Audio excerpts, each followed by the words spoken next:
Hey everyone, welcome back to another exciting episode of Tech Productions. Today I am back from being joined once again by Nick, Jimmy, and like always, Fluff. Howdy, howdy. Howdy. Time for lunch. And, what? Yeah, you're playing lunch. Time for lunch. Oh, I see. With that being said, there are buttons. Do you feel free to click them? Please do. But that's all I'm going to say. Today we have a match between SS4 Vegeta, which is what some people have been asking for Fluff to remake, and he has brought it back with a lot of changes. Yeah, I think it's one person, but... Yeah, it's like one or two cards. And I have brought in my mono-red version of Launch. I chose to keep it mono-red because, Jimmy, you've been working on a multicolor version. I wanted you to showcase that one. So wait till next week for that. Yeah. So typical Vegeta shenanigans, turn one Bardock charge and then put a Ultra Instinct Kamehameha on it. You'd be crazy to combo out that hard against it. So I get my ramp. I'm happy about that. Doing a little dance inside. I combo just get a draw, I think. Yeah. You combo to draw. Yeah. So, which isn't bad. So for those of you... Go on, Nick. Oh, my 2 cents. That Bardock ape is nutty in and of itself. It really is. It gives you a surprise double strike when your opponent least expects it, because you can just tap 2 energy at any point and get to play out as long as you have another. Like, it is pretty much the preferred charge 1 target in this deck. It is the card that you just want to charge. So, Bancroft, you put out the Bulma, which is another way of flipping your life when she blocks. Would you suggest that as a cheaper alternative to the launch promo, even though the launch promo is a lot better for the deck? Would you run this Bulma in place of it if you don't have access to it, or would you just omit it altogether and just say run a 54 card deck instead?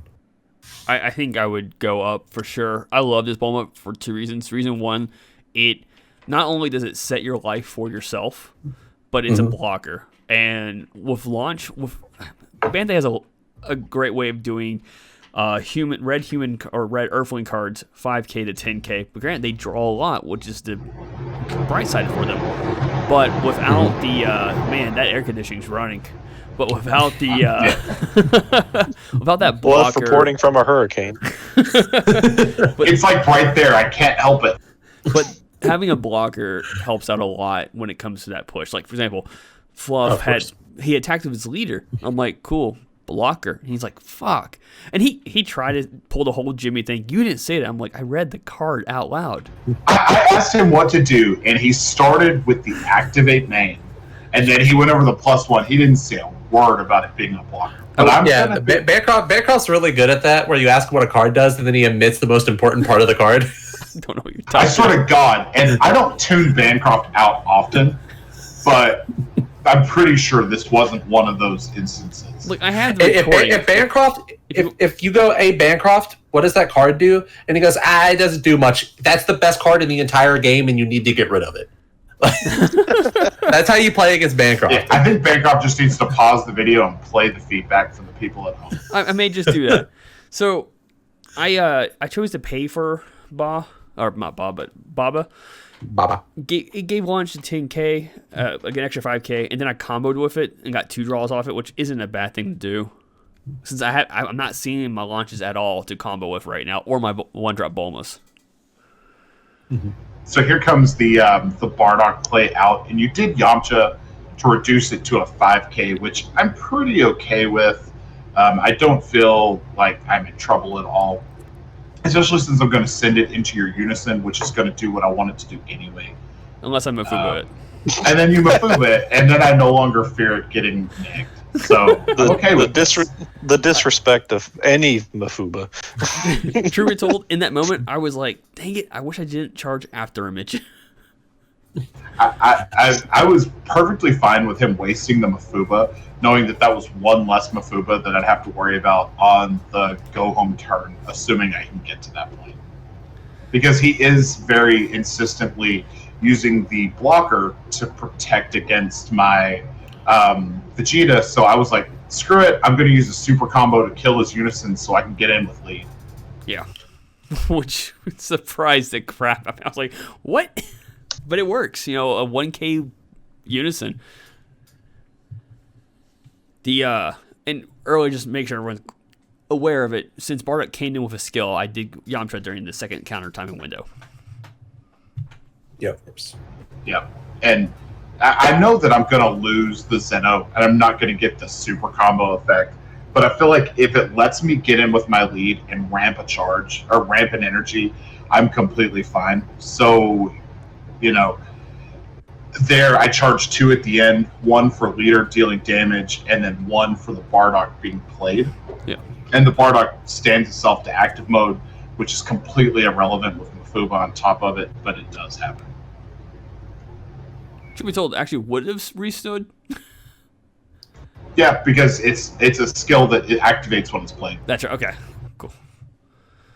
So here I swing to lead, if I'm correct, and I use the launches auto to neg out your super combo, so you don't have it later to cycle one of your cards back to your hand. And I finally see a launch. Is that a that's not a misplay there, or is that when she's used in the drop area? It's when she's from the drop area. Her activate battle.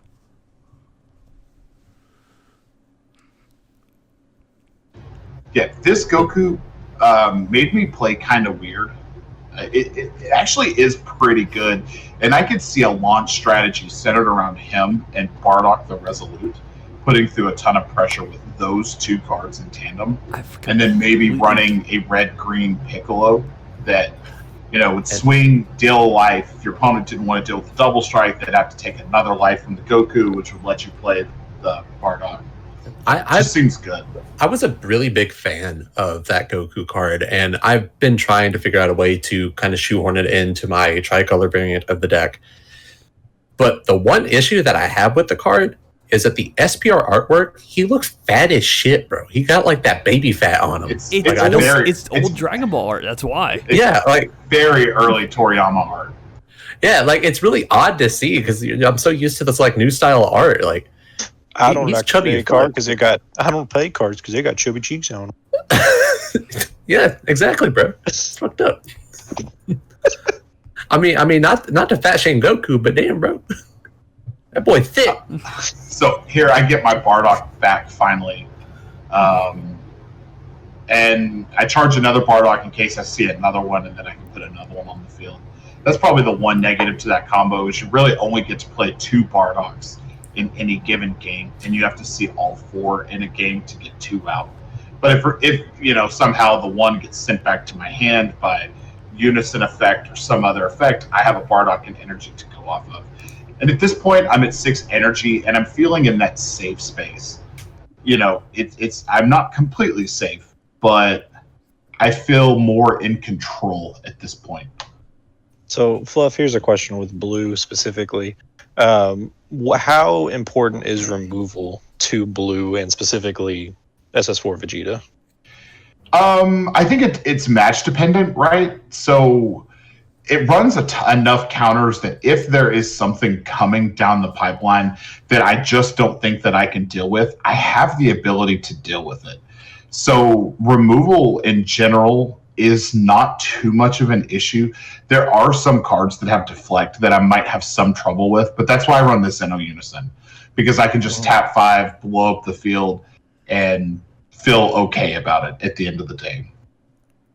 So you agree, like with at least blue, like hard negates are essentially where it's at for that instead of card interaction? Oh yeah, you definitely don't want to enter the battle phase.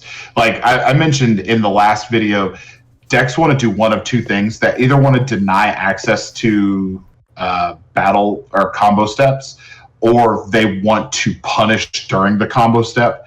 And this is an example of a deck where Launch wants to punish during the combo step, and Vegeta wants to avoid the combo step being present.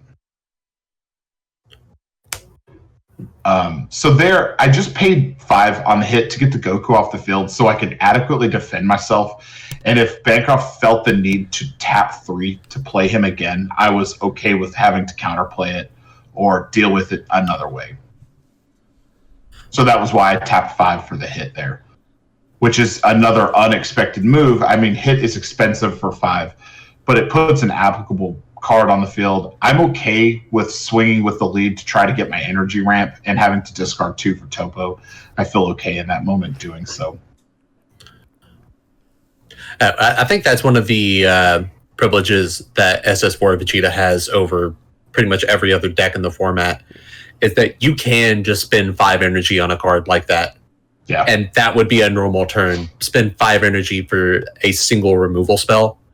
Yeah. And even then, it only bounces back to the hand. It's still worthwhile to do in the deck, which is mind-blowing. I mean, right now, compared to decks like... up, too. Yeah. Like, compared to launch, where every single energy matters, and if you tap out, you might as well be dead. Yeah. Yeah. Like... Also, I want to point out, I had some pretty hard choices on my charge. I had to charge a super combo, my Baba, and a after image, which really sucked. Yeah. Which I see you run the Bulma super combo. How has that worked out for you in the list? Oh, watch this. This is the turn, I think. So I actually launched from the drop. Check this shit out. So I got 2 draws there. I play the Roshi. Mm-hmm. Oh no, it's not here. It's during my turn. Is it during your turn? Okay. It's during my turn because I'm sequencing how can I beat you this turn, and it was stupid. I actually enjoy that super combo being in the deck. Now, granted, a lot of times, like I know the game I had against James when I was playing against Shroom and Salsa, I had to wait, like I think the turn 4 or 5 to even potentially do it because I still had like 6 life, where he had 5 life. We stayed pretty high up for the longest time, but here we just got done turn 5, and I'm actually in a reasonable spot. That hurts having to play that for 3 energy and getting it counterplayed back on me. Which it's a blue deck, and I did it really just to bait out to get Mercenary Tau out. And thinking back on it, I don't know if that was the best option to do, because it took 3 energy just to burn it. I should have done the other way around potentially. Yeah, I was completely fine with that exchange because you don't have a unison boarded.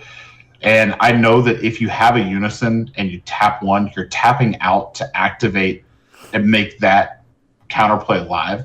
So I felt fine burning the trunks on that. And truth be told, I drew it the unison off of this little process. So yeah, so Bulma's super combo allowed me to draw 2 cards because I hadn't done the auto for the side of the launch yet, and I got to play the Baba from that. And I'm monitoring Bancroft's hand size as this game goes along. And I'm like, okay, so this is where his hand's at. This is where I need it to be. And so I'm like, okay, it's pretty manageable right now. I think I'm okay with where his hand size is at. And even though it was fluctuating, it was going from like 9 to 12, I think. Like it would be 8 to 12, somewhere in there. And it kept kind of fluctuating back and forth depending on what was happening. I think I had 8 cards in my hand beginning of your turn. Yeah, I think so too. And I'm trying to sequence what to do. That 2-drop that's sitting next to the Ba, is that is it 3-drop Roshi? The 3-drop Roshi that has blocker on it? Blocker and revenge. It is throwing me off. Not because of the revenge, but because of the blocker. So I'm trying to figure out how to get around that. And I know that I can beat you this turn, but I have to figure out a way to get you to waste that blocker now. And it seems like removal would come into play.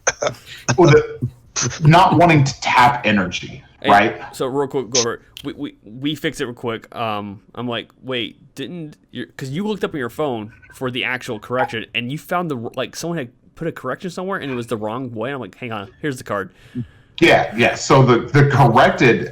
I knew that I had just looked at the card on TCG Player, so I looked it up, and they corrected the top errata, but not the bottom errata. So it still said shuffle 5 back in. But in my gut, I'm like, I still think this is shuffle 1 in. And so Bancroft's like, well, here it is. And so we ended up doing it right. Even though you saw me lay out 5 cards there, I was not convinced that was correct. Still such an odd enigma of a card. I still don't know how that card got printed. Yeah, it really is. Well, and honestly, the card is only good for its +1, but I don't use the +1 here because I don't care if I charge energy from here on out. So I have enough energy to do whatever I want. With your leader swing, you're swinging into my leader because if I were to take it without doing any blockers, it gains you energy. And you do your the Kamehameha one to guarantee the hit. And I'm like, yeah, I'm not going to. No, you can have it. It's fine. Get the extra energy out of it. It goes in rest mode anyways. Yeah. And so now I just get to charge up to 9 energy, which I'm okay with. Yeah. You know, it was just a Sinnoh. A Sinnoh might have been nice, but I'm kind of liking my field at this point. And I don't remember, maybe this is it. Is this where it gets crazy? Well, so that was 2. Yeah, and I negged down your ape. And then, okay, so it wasn't that swing. No. That was just me. I'm just trying to... You swing your ape into my unison because it's double strike and you're trying to confirm the attack. And I think, if correct, I use Wolffang Fist, which allows your leader to restand. Which I knew you were going to restand your leader, but I knew if I got rid of your double strike instead, I mean, you have to waste 2 more attacks onto my unison. Instead of potentially getting those 2 attacks. Because eventually I'm going to have to use a negate at some point, or some form of counterplay at some point, or a counterattack. Yeah. So I was like, and you had -5 with the Ba as well. Yeah. So it was dead at that point. So now you're actually swinging into my unison, which really hurts because I did have a Merciless Barrage in my hand, and since your unison's down to 1, I was like, oh, cool. If he just played a card, I would just use it right away. But like you said, you had to get your timing right. You were like, cool, I'm not going to do anything until I make every possible attack I can first, and which is smart. I mean, you want to do it against a red that could potentially free play a card that negs a shit ton of stuff. Yeah, I know that giving you an opportunity to open a counter window that is applicable is going to punish my current field. I'm sitting with 2 battle cards on the field that I don't really care about. They're just 2 free 15k pressures for me at this point, turn to turn, and you can either choose to focus them or try to get in at my leader. But I know playing a card would essentially just cause me to lose those. And it's stupid to senselessly lose them, right? Yeah. So I want to just push where I can. So was your... I'm debating about putting up another unison here, and I can't remember. I don't honestly know what you play in this deck as far as late turn plays, and I know that there's a potential of me turning on something like Army Reborn by doing this, and my unison is at 1. So if you Army Reborn, I can't respond to it particularly easy if I tap energy here. So part of me wants to just pass with 7 open energy and wish you luck during your next turn. Yeah. Which, I mean, I know you actually both your Vegetas are in your energy already. So yeah, I could have had, if you would have passed, that could have been a devastating thing. But you decided to keep on pushing. Yeah. So a boony comes out, which creates 3 separate boony tokens, and I can't counterplay those tokens now because I don't have a unison on the board, which is fine. And I still have no blocker. Here I'm calculating the win. What do I have to do to get this win? So I want to just poke. I think you're sitting at 8 cards in hand right now. Yeah, it's still at 8. It's either 8 or 9, but yeah. Yeah. Oh, you had 3. So I forgot you had 3 in there. Yeah. So I take. Yeah, this was before I changed it. I ended up adding counter apes, I believe. Yes. After this. Mm-hmm. So now it's I've got to worry about the 1 blocker, plus on the attack that I get through, I have to worry about whether I'm able to get in to deal enough damage or combo high enough that you have to take it. So I think I swing with this one, and I think this is the one that you let go through. Yeah, I'll let this one go through.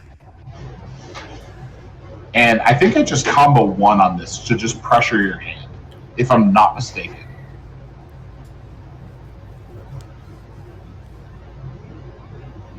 And I think this is maybe where you trip me up.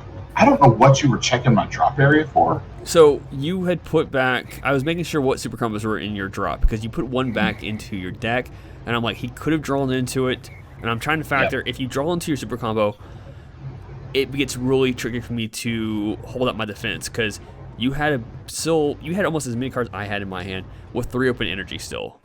You've used 2, I think at this point, Kamehameha Origins, and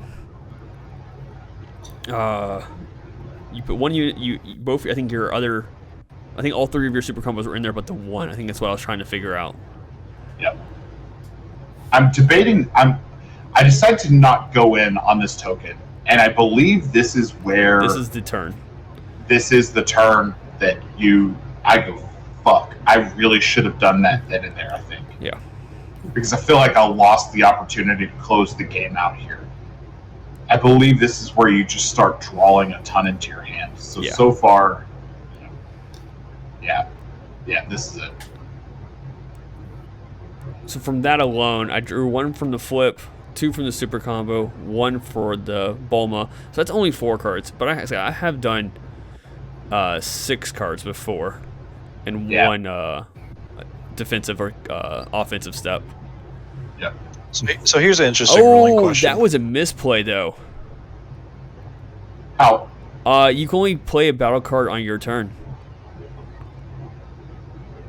What do you mean? With the Bulma super combo. With the Bulma? Yeah. Yeah. I don't... Look, it didn't change the game. It doesn't change anything, right? I end up going up to like 100,000 on this swing. So, I'm going to go over this real quick. You swing with the last clone token, and I'm like, no negate, autos, no blocker. You're like, no blocker? My mindset was in that moment was, if I can survive this attack, then I have a blocker to stop whatever else you have in your hand. Yep. I knew if I would have blocked, you still had 1 more attacker left on the board. And I made it a point so that I still beat you with Goku.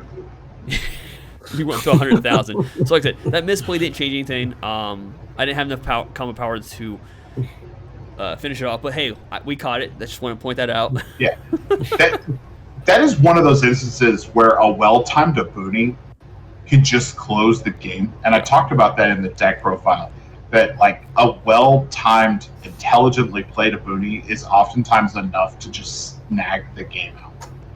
And I was very close to just passing with 7 open energy and trying to establish a Goku Oob after blowing your field up or something the next turn. So I'm kind of glad that I pushed there, because had I let you go, you could have established something that I wouldn't have been able to react to. I would have totally had, because you would have passed with me having 2 life, and I would have definitely comboed with launch to play that 3-drop back on the board, and then focus on swinging. If you would have negated any of those attacks, you would have had to lose a life immediately from just doing that alone. Yeah. And one of the criticisms that I've received from multiple people locally is that I play too passively, where there's times that I could close the game out, but I play the safe game and let my opponent get another turn that could potentially lead to me being lost. So I thought that I would take the gamble and just play more aggressively in that last round. And it paid out. And it did. So yeah, that's today's game. Thanks all for tuning in. With that being said, thanks for everyone being here today, and we'll go into the final round of last words. Nick, you got any? Yeah, I don't know what the fuck happened in that whole game, so that was cool. Fair enough. Jimmy? Mono red launch sucks ass, bro. Really? Tricolor where it's at. You sure? You gotta get that like rainbow pride, bro. I think the tricolor. I think the tricolor is more of a gimmick right now, and it's throwing people off. I think ultimately launch will be a dual color deck. Nah, you're a gimmick, Bancroft. We'll see about that. Fluff, will you lead us out? Yes, that lunch was tasty. Read your cards, know your plays, like always. Fluff out. Look, these plays on words are really confusing coming from a gay guy. Whoa. That's the funny part.